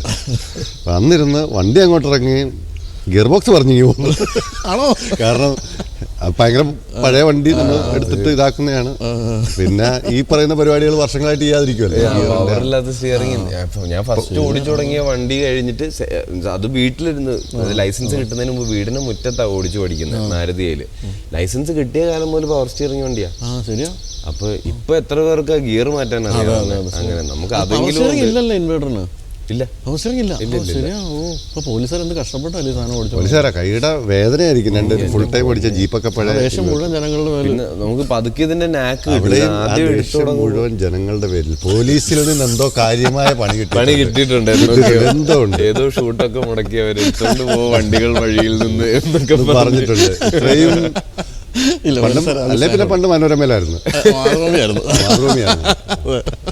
മനോരമയാണ് അങ്ങനെ ഉണ്ടല്ലേ പോലീസ്? അങ്ങനല്ല, പിന്നെ ഏറ്റവും കൂടുതൽ പോലീസുകാരുടെ പ്രശ്നങ്ങൾ പറയുന്നത് ചെറിയ അതിന്റെ കാര്യം വേറൊന്നുമില്ല. മാതൃഭൂമിയാണെങ്കിലും മനോരമയാണെങ്കിലും കറക്റ്റാ. കാരണം ഒരു സർക്കാരിനെ വിമർശിക്കാൻ ഏറ്റവും എളുപ്പം പോലീസിന്റെ പോരായ്മകൾ. ബാക്കി ഡിപ്പാർട്ട്മെന്റിലെ ഒന്നും ആൾക്കാർക്ക് ഹൈ ഇല്ല. എനിക്കൊന്ന് അഴിമതി അങ്ങനെയൊക്കെ ഞാൻ ഇടയ്ക്ക് കേട്ടിട്ടുണ്ട്. അതിൽ ഏതാണ്ട് 9ാമത്തെ 10ാമത്തെ സ്ഥാനമാണ് കേരളത്തിൽ പോലീസ് ഡിപ്പാർട്ട്മെന്റ്. പക്ഷേ പോലീസിന്റെ കാര്യങ്ങളാണ് ജനത്തിന് പോലീസ് ശത്രു. പെട്ടെന്ന് എനിക്കൊന്ന് സിനിമാക്കാരെയും പോലീസുകാരെയാണ് ഏറ്റവും കൂടുതൽ ശരി ശരി ശരി. സിംപ്ലിഫൈ ചെയ്യാൻ എളുപ്പമാണ്. കൈക്കൂലി വാങ്ങിച്ചിട്ടുണ്ടോ? ഇല്ല ഇല്ല. തന്നിട്ടില്ലെന്നാണോ വാങ്ങിച്ചിട്ടില്ലെന്നാണോ? ഞാൻ പറഞ്ഞു ഞാനൊക്കെ സാധാരണ പോലീസുകാരെ, എനിക്ക് കൈക്കൂലി എന്നിട്ട് എന്തെടുക്കാനാ? ഒരു കാര്യം പരിഹരിച്ചു. പിന്നെ ഒരു 100 രൂപ ഒരുത്തിൻ്റെ വാങ്ങിച്ചിട്ട് ജീവിതത്തിൽ ഒരു മെച്ചമില്ല, പേര് ദോഷമുള്ളൂ. ശരിയാണ്. അല്ല ഇത് ഞാൻ പറയട്ടെ, എൻ്റെ അറിവിൽ അങ്ങനെ വളരെ കുറവാണ്. വളരെ നമുക്കറിയില്ല. ഇപ്പം നമ്മൾ ഡീൽ ചെയ്തില്ല. ഞാൻ ഈ പറയുന്ന കണക്ക് ഓഫീസറുമായിട്ടാണ് വണ്ടിക്കകത്തിരിക്കുന്നത്. എനിക്ക് അതിൻ്റെ അകത്ത് പ്രത്യേകിച്ച് റോൾസ് ഇല്ല. ഞാൻ അല്ലാത്ത പണികൾ വളരെ ചെയ്തിട്ടില്ല. എനിക്കറിയില്ല അങ്ങനത്തെ കാലം എന്താണ് സിറ്റുവേഷൻ. ഈ റോന്തിൽ വലിയ താരനിരയൊക്കെ ഉണ്ടെങ്കിലും ഒരാളുടെ മുഖം ഞാൻ പ്രത്യേകം പോസ്റ്ററിൽ ശ്രദ്ധിച്ചു. അത് കൊച്ചോസഫ് ചില്ലപ്പള്ളി സാറിൻ്റെയാണ്. നമ്മളിപ്പോൾ നിൽക്കുന്നത് അദ്ദേഹത്തിൻ്റെ ചില്ലപ്പള്ളി സ്ക്വയറിലാണ്. ഇതെങ്ങനെ അദ്ദേഹത്തെ, അതും പള്ളിയിലച്ചനായിട്ടാണ് അല്ലേ? അതെ. അത് അങ്ങനെ ഒരു തോന്നൽ വരാൻ കാര്യം? വേറൊന്നുമില്ല, ഏറ്റവും ബുദ്ധിമുട്ടിയ ഒരു കാസ്റ്റിൽ വന്നതായിരുന്നു. കാരണം ഒരു ചെറിയ സീനുകൾ, നമുക്കൊരു ഒരു സീനാണ്. നമുക്കത് എൻ്റെ മനസ്സിലുള്ള ആഗ്രഹം പഴയ ചാരുഹാസൻ സാറില്ലേ, ഭയങ്കര സ്വാത്യമായ ലുക്കുള്ള ഒരാൾ വേണമായിരുന്നു. അപ്പം നമ്മൾ സിനിമ മൊത്തത്തിൽ തപ്പി, എവിടെന്നെങ്കിലും ആൾക്കാരെ തപ്പി. അങ്ങനെ എനിക്ക് തോന്നുന്നു അസിസ്റ്റന്റ് ഡയറക്ടർമാരിൽ ആരും ഞാൻ എക്സാക്റ്റ് പേര് വിട്ടുപോയി. അവരിൽ ഒരാളാണ് ചിറ്റലപ്പള്ളി സാറിൻ്റെ പടം കാണിക്കുന്നത്. അപ്പം അദ്ദേഹത്തെ കോൺടാക്ട് ചെയ്യാൻ ഒരു വഴിയില്ല. പിന്നെ എൻ്റെ ഒരു സുഹൃത്ത് വഴി അദ്ദേഹം വളരെയായിട്ട് റെക്കമെൻഡ് ചെയ്തു. പിന്നെ ആ റെക്കമെൻഡേഷനിൽ ലാസ്റ്റ് സാർ കാണാമെന്ന് പറഞ്ഞു. ഞങ്ങൾ എന്ന് പുള്ളി പറഞ്ഞു എനിക്ക് ഡയലോഗ് ഒന്നും പറയില്ല, പക്ഷേ മുമ്പ് എനിക്കൊന്ന് അഭിനയിച്ചിട്ടുണ്ട് വെള്ളത്തിൽ. ചിറ്റലപ്പള്ളി സാറായിട്ട് തന്നെയാണ് അഭിനയിച്ചതെന്നാണ് എനിക്ക് തോന്നുന്നത്. അപ്പോൾ പുള്ളി പറഞ്ഞു എന്നെ ബുദ്ധിമുട്ടിക്കുന്നത്. ഞാൻ പറഞ്ഞു ഒരു രക്ഷയില്ല, വേറെ ആരും ഇല്ല. അങ്ങനെ കയ്യും കാലും പിടിച്ച് വളരെ കൊണ്ടുവന്നു. പക്ഷെ വളരെ ഹാപ്പി ആയിരുന്നു. ഞാനില്ല എന്നാ ഷൂട്ട് ദിവസം. പക്ഷെ ഞാൻ ഫുട്ടേജ് കാണുമ്പോൾ ഈ പറഞ്ഞ പോലെ ഡയലോഗ് ഒരു ഇഷ്യൂ ഒന്നും അല്ല. അങ്ങനല്ല, പുള്ളി കണ്ടിന്യൂസ് എന്നെ കൊണ്ട് ഡയലോഗുകൾ പറയിപ്പിക്കാന്നൊക്കെ പറഞ്ഞു. പക്ഷേ പുള്ളി അടിപൊളിയായിരുന്നു. ആണല്ലേ? അപ്പോൾ ഒരു നടൻ കൂടിയാണ് അദ്ദേഹം. അദ്ദേഹം ഇറങ്ങിയാൽ മലയാള സിനിമയിൽ ഞാൻ പറഞ്ഞില്ല, നമുക്ക് ചില ലുക്ക് ഭയങ്കര സ്വാത്യമായിട്ടുള്ള ലുക്കൊക്കെ ഭയങ്കര കുറവാണ്. അങ്ങനത്തെ ഒരു എനിക്ക് രണ്ട് തരത്തിൽ അഭിനയിക്കാം. ഒന്ന് പള്ളിയിലച്ഛനുണ്ട്, പിന്നെ ഒരു സീരിയൽ കില്ലറായിട്ട് അഭിനയിക്കാം അല്ലേ? ഇപ്പോൾ ഭയങ്കര സ്വാത്യനായ വളരെ ശാന്തനായ ഒരു മനുഷ്യനെ അങ്ങനെ ഓപ്പോസിറ്റ് കാസ്റ്റ് ചെയ്തല്ല. ഇന്ദ്രൻ ചേട്ടൻ അങ്ങനെ കില്ലറായിട്ടൊക്കെ വരുമ്പോൾ നമുക്ക് ശരിക്കും ഒരു പേടി തോന്നാറുണ്ട്. കാരണം ഇങ്ങനെ വളരെ ശാന്തനായിട്ട് നിൽക്കുന്ന ഒരാൾ ഇല്ലേ? അതുകൊണ്ട് ജോ സാറേ അങ്ങനെ സാധ്യതയുണ്ട്, ഒന്ന് നോക്കി വെച്ചു കേട്ടോ. എന്തായാലും പോലീസ് സ്റ്റോറികൾ ഇനിയും വരും. അപ്പോൾ അതിലൊരു സീരിയൽ കില്ലറിൻ്റെ സാധ്യതയുണ്ട് അല്ലേ? അല്ല, ഈ പടത്തിൻ്റെ പ്രൊഡ്യൂസേഴ്സ് എന്ന് പറയുന്നതിൽ ഒരാൾ EVM രഞ്ജിത്താണ്. അതായത് 20-ലധികം വാഹന ബ്രാൻഡുകൾ കേരളത്തിൽ കൈകാര്യം ചെയ്യുന്ന EVM ഗ്രൂപ്പിലെ ഒരു സന്തതിയാണ് അദ്ദേഹം. അതുകൊണ്ട് തന്നെ പടം വിജയിച്ച് കഴിയുമ്പോൾ രണ്ടുപേർക്കും ഒരു പോർഷെ കൊടുക്കണമെന്ന് ഞാൻ രഞ്ജിത്തിനോട് ശുപാർശ ചെയ്യുകയാണ്. അത് കണക്ക് തന്നെ ഈ വീഡിയോ എടുത്തിട്ട് ഔട്ടർ എടുക്കുമ്പോൾ രഞ്ജിത്തിന് അയച്ചുകൂടെ കൊടുക്കണം. നാട്ടുകാർ എങ്കിലേ അറിയുള്ളൂ. റീലാക്കി ഇടാം പോരെ. എന്നാലും ഇനി ഇതിന് ശേഷം എന്തെങ്കിലും വണ്ടി മനസ്സിലുണ്ടോ? ഇല്ല, ഞാൻ ഇത് ഹാപ്പി തന്നെയാണ്. കാരണം എൻ്റെ റോഷൻ പറഞ്ഞ തന്നെയാണ് എൻ്റെ മാറ്റർ. എൻ്റെ ഡ്രൈവിങ് അത് കണക്കെയാണ്. എനിക്ക് പോകാൻ ഇഷ്ടം ഈ ഹൈ റേഞ്ചാണ്. ഞാൻ മിക്കവാറും പോകുന്ന വയനാടോ അല്ലെങ്കിൽ ഇങ്ങനെ ഇടുക്കി സൈഡുകളൊക്കെയാണ്. അപ്പോൾ എനിക്ക് തോന്നുന്നു എനിക്ക് നല്ല കംഫർട്ട് ഇതാണ്. ഞാൻ പിന്നെ വണ്ടി ഭ്രാന്തനല്ല. അല്ലെ, ആ വണ്ടി ഒരു ക്ലാസ് നിർണ്ണയിക്കുന്ന വണ്ടിയാണെന്ന് ഞാൻ വിശ്വസിക്കുന്നില്ല. എല്ലാവരും പലരും പറയാറുണ്ട് ഇപ്പോൾ സിനിമയിലൊക്കെ, നീ വല്ല പുതിയ വണ്ടിയൊക്കെ എടുത്തത് നമ്മളൊരു മീറ്റിങ്ങിന് ചെല്ലുമ്പോൾ നമ്മളെ ജഡ്ജ് ചെയ്യുന്ന അത് വെച്ചാണെന്നൊക്കെ പറയാറുണ്ട്. അതിൻ്റെ ആവശ്യമൊന്നുമില്ല. എനിക്ക് അങ്ങനത്തെ ഒരു ക്ലാസ് വേണ്ട. പക്ഷേ ഞാനൊരു വലിയൊരു പ്രസ്ഥാനത്തിൽ അതിൻ്റെ മാർക്കറ്റിംഗ് ഹെഡിൻ്റെ കൂടെ ഒരു അദ്ദേഹത്തിൻ്റെ റൂമിൽ ഇരിക്കുക. അപ്പോൾ അവിടെ ഏതോ ഒരു അവിടുത്തെ എന്തൊരു കാര്യത്തിന് ആൾ വരികയാണ്. അപ്പോൾ ഈ ആൾ നേരെ നാളെ റിസപ്ഷൻ വിളിച്ചില്ല, ഏത് വണ്ടിയിലാണ് ആൾ വന്നത് എന്ന് ചോദിച്ചു. ദുബായ് വെച്ചാൽ. അപ്പോൾ അവർ പറഞ്ഞു ഹോണ്ട അക്കോഡ. അക്കോഡ ഉള്ളല്ലേ? ശരി എന്ന് ഫോൺ. അപ്പോൾ ഞാൻ ചോദിച്ചു എന്താ? ആ പുള്ളിക്ക് കൊടുത്താൽ ശരിയാവില്ല, കുറച്ചുകൂടി ഒരു വെയിറ്റ് ഉള്ള ആൾ വേണം. അങ്ങനെ ഉണ്ടായിരുന്ന ഒരു കാലം കേട്ടോ. ഇപ്പോഴും ആലോചിക്കുന്നവരുണ്ടെങ്കിലും നമ്മുടെ ആവശ്യത്തിനും സന്തോഷത്തിനും അല്ലാതെ ഒരു വണ്ടി എടുത്താൽ ആ വണ്ടി തലവേദന നമുക്ക് അതൊരിക്കലും എൻജോയ് ചെയ്ത് ഉപയോഗിക്കാൻ പറ്റില്ല. ഈ എൻഡെവർ ഞാൻ 10 കൊല്ലമായി ഉപയോഗിച്ചു തുടങ്ങിയിട്ട്. അതിപ്പോൾ ഒരു 1,25,000 കിലോമീറ്ററോളം ആയതേ ഉള്ളൂ. ഇത് ഇനിയും പറ്റുന്നത്ര നാൾ വെക്കണം. നമുക്ക് ആ വണ്ടിയോടുള്ളൊരു സ്നേഹം ഉണ്ടാവും. വേറൊരു പർപ്പസിന് വേണ്ടിയിട്ട് വീടിന് മുറ്റത്ത് ആനയെ മേടിച്ച് വെക്കുന്നതല്ലേ. എനിക്ക് ഭയങ്കര ഒരു പറ്റി. കാരണം ഞാൻ ഈ വണ്ടി ഉത്തരാഖണ്ഡിൽ നിന്ന് ഇത്രയും കാശ് മീൻസ് അറൗണ്ട് എല്ലാം കൂടെ ഒരു 10-19 രൂപയായി. ലാൽജോ സാറ് എൻ്റെ അവർ കൊടുക്കാൻ വരുമായിരുന്നു. അപ്പോൾ ഞാൻ ഈ വണ്ടി എടുത്ത് അവിടെ എത്തിയിട്ട് അകത്തിരിക്കുമ്പോഴേ ലാൽജോ സാർ വന്നിട്ട് പറയുന്നത്, രതീഷേടാ ഈ വണ്ടി കൊടുത്തിട്ട് ഒരു ഇലക്ട്രിക് വണ്ടി എടുത്താൽ കൊള്ളാം. സത്യത്തിൽ അത് ഭയങ്കര മിസ്സിംഗ് ആയി. അല്ല എനിക്ക് ഇത്രയും കാശും ആവില്ലായിരുന്നു. കുറെ കൂടെ രജിസ്ട്രേഷൻ അറിയാലോ, അവിടെ നിന്ന് ഇവിടെ വരുമ്പോഴുള്ള കാശും. ലാലു എൻ്റെ അടുത്ത സമയത്ത് ഞാൻ ഉപദേശിച്ച് 3 പേര് ഒരുമിച്ചാണ് വായിച്ചത് മലയാള സിനിമയിൽ. ഒന്ന് ജോജു, ഒന്ന് നമ്മുടെ ഇക്ബാൽ കുറ്റിപ്പുറം, പിന്നെ ലാലു. ഇതിൽ മറ്റോ 2 പേരും വിറ്റു. ലാലു ഇതുവരെ വിറ്റിട്ടില്ല. അപ്പോൾ ലാലുവിൻ്റെ ഡ്രൈവർ സജി ഇടയ്ക്കിടയ്ക്ക് എൻ്റെ ചേട്ടാ ഇതൊന്നും മാറ്റി എന്തെങ്കിലും ഒന്ന് സാറിനോട് പറഞ്ഞോട്. എവിടെ ലാലു മാറ്റില്ല. ഭയങ്കര പൊളി വണ്ടി. പക്ഷെ എനിക്ക് അത് നല്ലതായിരുന്നു. റോഷൻ വണ്ടി ഞാൻ ഓടിച്ചപ്പോൾ ഉഗ്രം വണ്ടി. എനിക്കത് പറ്റുകയാണെങ്കിൽ അത് കുറെ നാൾ കീപ്പ് ചെയ്യണമെന്ന് ഭയങ്കര ആഗ്രഹമുള്ള വണ്ടിയാണ്. പ്രത്യേകിച്ച് ഇതിന്റെ അത്രയും പോലും ബോഡി റോൾ അതിനില്ല. ഇതിന് കൂടുതലുണ്ട് ബോഡി റോൾ. ഭയങ്കര ഇത് നമ്മൾ ഓടിക്കുന്നുണ്ട് കുഴപ്പമില്ല, പുറകെ ഇരിക്കുന്നതെല്ലാം അനുഭവിക്കുന്നത്. അതെ, പ്രത്യേകിച്ച് ഇലവിഴപ്പൂഞ്ച പോലെ സ്ഥലത്ത്